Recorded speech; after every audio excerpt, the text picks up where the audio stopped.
વિદ્યાર્થી મિત્રો, આલ્ફા એકેડમીમાં તમારું સ્વાગત છે। જો તમે ચેનલમાં નવા હોય તો અમારી ચેનલને સબસ્ક્રાઇબ કરો અને હા, જો તમે 10મા ધોરણમાં અભ્યાસ કરતા હોય તો નીચે આપેલી લિંક દ્વારા વોટ્સએપ ગ્રુપમાં જોઈન કરો કે જેથી તમને ચેનલની અપડેટ મળતી રહે તથા અમારા દ્વારા લેવામાં આવતી એક્ઝામ પણ આપી શકો। તો ચાલો હવે આપણે લેક્ચર શરૂ કરીએ। મિત્રો, આપણે લેક્ચર નંબર 6 ની અંદર પ્રશ્ન નંબર 2 જોયો, બરાબર। હવે આપણે પ્રશ્ન નંબર 3 જોઈએ। પ્રશ્ન નંબર 3 માં શું આપેલું છે કે નીચેના સમીકરણના બીજ શોધો। જેની અંદર પ્રશ્ન નંબર 1 માં શું આપેલું છે આપણને x - 1/x = 3 જ્યાં x = 0 નથી, બરાબર। હવે જુઓ આ કન્ડિશન શા માટે એને આપવી પડી। જો અહીં આપણે x = 0 લઈ લઈએ તો જુઓ તમે x ની જગ્યાએ 0 મૂકો એટલે 1/0 એ કેવી સંખ્યા થઈ ગઈ, ઇન્ફિનિટી, એટલે x = 0 ન આવે, એટલા માટે કન્ડિશન આપવામાં આવે છે, બરાબર। હવે જો આપણે આ પ્રશ્નને શું કીધું, બીજ ગોતવાના છે, એટલે આપણે સૌપ્રથમ આને પ્રમાણિત સ્વરૂપમાં ફેરવશું। તો જો શું કરવું પડશે, લસા લેવો પડશે। લસા લેવા માટે આપણે શું કરીશું, આખા સમીકરણને x વડે ગુણી દઈશું, એટલે જો શું આવશે x² - 1 = 3x। આપણે આ પદમાં શું કર્યું, આખા પદને x વડે ગુણી દીધું, બરાબર। હવે શું કરીશું કે જમણી બાજુ બરાબર 0 લાવવા 3x ને કઈ બાજુ લઈ લઈશું, ડાબી બાજુ, એટલે શું આવશે x² - 3x - 1 = 0। હવે આપણે શું કરવાનું છે, બીજ ઉકેલવાનું કીધું છે, બરાબર। પ્રશ્નમાં એવું નથી કીધું કે આપણે અવયવીકરણની રીત ઉકેલવાનું છે, પૂર્ણવર્ગની રીતથી ઉમેરવાનું છે, અથવા તો દ્વિઘાત સૂત્રનો ઉપયોગ કરીને આપણે ઉકેલવાનું છે। તો આપણને જે રીત આવડતી હોય એ રીતથી આપણે ઉકેલી શકીએ, બરાબર। તમારી પ્રેક્ટિસ માટે જો તમારી પાસે ટાઈમ હોય તો તમે ત્રણેય રીતથી પણ તમે ઉકેલી શકો છો, બરાબર। અત્યારે પછી જ્યારે એક્ઝામમાં તમને જે સારી લાગે રીત એનો ઉપયોગ કરીને તમારે ગણવાનો। અહીં આપણે દ્વિઘાત સૂત્રનો ઉપયોગ કરીને સમીકરણને ઉકેલવી છીએ, બરાબર। તો જો આપણે દ્વિઘાત સૂત્રનો ઉપયોગ કરવા માટે આપણે શું આપણને ખબર હોવી જોઈએ, a, b અને c ની કિંમત ખબર હોવી જોઈએ। તો જો આપણે a બરાબર શું આપવામાં આવેલું છે 1, એવી જ રીતે b બરાબર શું આપવામાં આવેલું છે -3 અને c બરાબર શું આપવામાં આવેલું છે -1। હવે જે આ કિંમતો છે ક્યાંથી આવી, તો દ્વિઘાત સમીકરણનું પ્રમાણિત સ્વરૂપ કયું છે, ax² + bx + c = 0। આ સમીકરણ સાથે આપણે આ સમીકરણને સરખાવીએ એટલે આપણને a, b અને c ની કિંમત મળી જાય। હવે આપણે શું કરવાનું, d ની કિંમત ગોતવાની। d ની કિંમત શા માટે, આપણને ખબર પડી જાય કે દ્વિઘાત સમીકરણનો બીજ શક્ય છે કે નહીં, બરાબર। તો d બરાબર શું આવે, b² - 4ac। તો જુઓ b² એટલે શું આવશે -3² - 4 ગુણાકારમાં a બરાબર શું છે 1, c બરાબર શું છે -1, બરાબર। -3² કેટલો થશે 9, બરાબર। -1 ગુણ્યા -4 એટલે કેટલા થઈ જશે +4, બરાબર। ગુણાકારમાં 1 છે તો 4 ગુણ્યા 1 એટલે 4, તો 9 + 4 એટલે કેટલા થશે 13। તો આપણને d બરાબર શું મળ્યું 13। જે કેવા છે 0 કરતા મોટા છે એટલે આના 2 આપણને બીજ મળશે, બરાબર। તો જુઓ આપણે x બરાબર શું લખી શકીએ, x = -b ± √b² - 4ac / 2a। આને શું કહેવાય, d કહેવાય, બરાબર।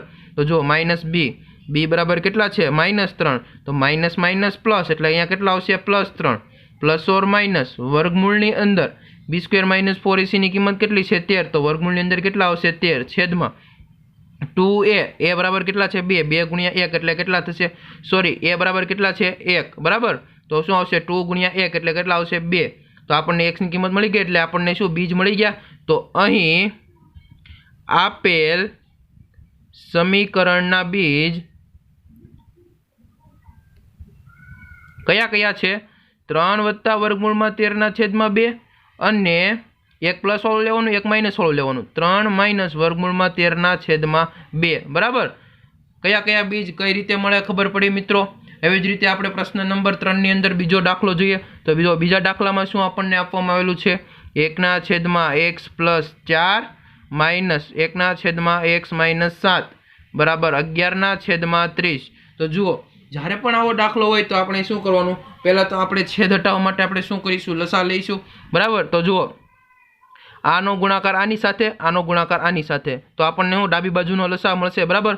એવી જ રીતે આપણે જમણી બાજુનું ભેગું કરવું હોય તો શું કરી દેવાનું, 30 ને અહીં ગુણી દેવાના અને આ બે જે કિંમત છે એ સામેની બાજુ હોઈ જશે, એટલે આપણે ચાલો બધું ભેગું કરીએ। જુઓ હવે શું સૌપ્રથમ કરવાનું, આપણે છેદનો લસા લઈએ ડાબી બાજુ, તો શું આવશે x - 7 ગુણ્યા x + 4। તો જો અહીંયા શું ઘટે છે, x - 7 ઘટે છે તો અહીંયા શું આવશે x - 7 એવી જ રીતે અહીંયા વચ્ચે શેની નિશાની છે તો માઇનસ, તો અહીંયા શું લખ્યું માઇનસ.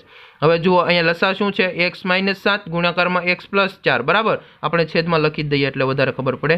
x + 4 અને x - 7 જે આપણે લસા લીધો. તો જુઓ અહીંયા પહેલા પદમાં શું ઘટતું હતું x - 7 એટલે આપણે અંશમાં શું લખી દીધું x - 7 માઇનસની નિશાની તો માઇનસ. પછી શું આવશે અહીંયા તો જુઓ અહીંયા શું ઘટે છે x + 4 તો અહીંયા શું આવશે x + 4. ખબર પડી મિત્રો આ રીતે લસા કઈ રીતે લેવાય? ખબર પડી આ પદોમાં? જો ન પડી હોય તો નીચે મને કોમેન્ટમાં જણાવો. બરાબર શું આપવામાં આવેલું છે 11/30.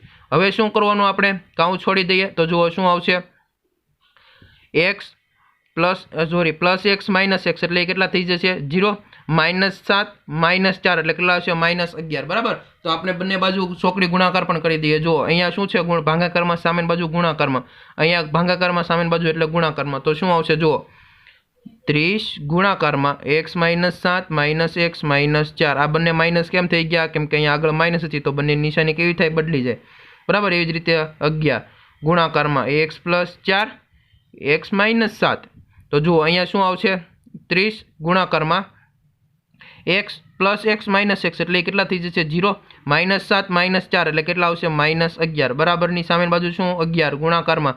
હવે આનો ગુણાકાર કઈ રીતે કરાય?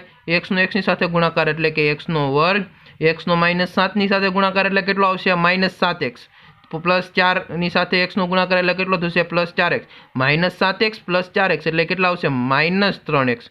ખબર પડી મિત્રો? હવે શું બાકી રહ્યું +4 નો ગુણાકાર -7 સાથે તો કેટલો આવશે -28. તો અહીંયા શું આવશે -28. તો જુઓ આ +11 આ 11 અને 11 બેનો ભાગાકાર કરો એટલે શું આવે 1 આવે એટલે બંને બાજુથી આપણે 11 ઉડાડી દીધા. તો અહીંયા શું વધ્યું -30 બરાબર. -30 સામેની બાજુ જાય એટલે શું થઈ જશે પ્લસ. તો જુઓ આ આખું પદ આપણે આ બાજુ લખી દઈએ તો x નો વર્ગ -3x -28 આ -30 છે બરાબર. એ આપણે આ બાજુ લઈ લઈએ એટલે શું આવશે +30 બરાબર 0. તો જુઓ હવે શું આવશે x નો વર્ગ -3x પછી શું -28 + 30 એટલે કેટલા આવશે +2 બરાબર 0. ખબર પડી મિત્રો? હવે જો આ જે સમીકરણ છે એને તમે અવયવીકરણની રીત, પૂર્ણ વર્ગની રીત અથવા તો દ્વિઘાત સમીકરણની રીત દ્વિઘાત સૂત્રનો ઉપયોગ કરીને તમે સમીકરણનું બીજ મેળવી શકો છો બરાબર. તો જો તમને આ વિડીયો ગમ્યો હોય તો તમારા મિત્રો જોડે શેર કરી દો, વિડીયોને લાઇક આપી દો અને હા જો તમે ચેનલને સબસ્ક્રાઇબ ના કર્યું તો ચેનલને સબસ્ક્રાઇબ કરી દો.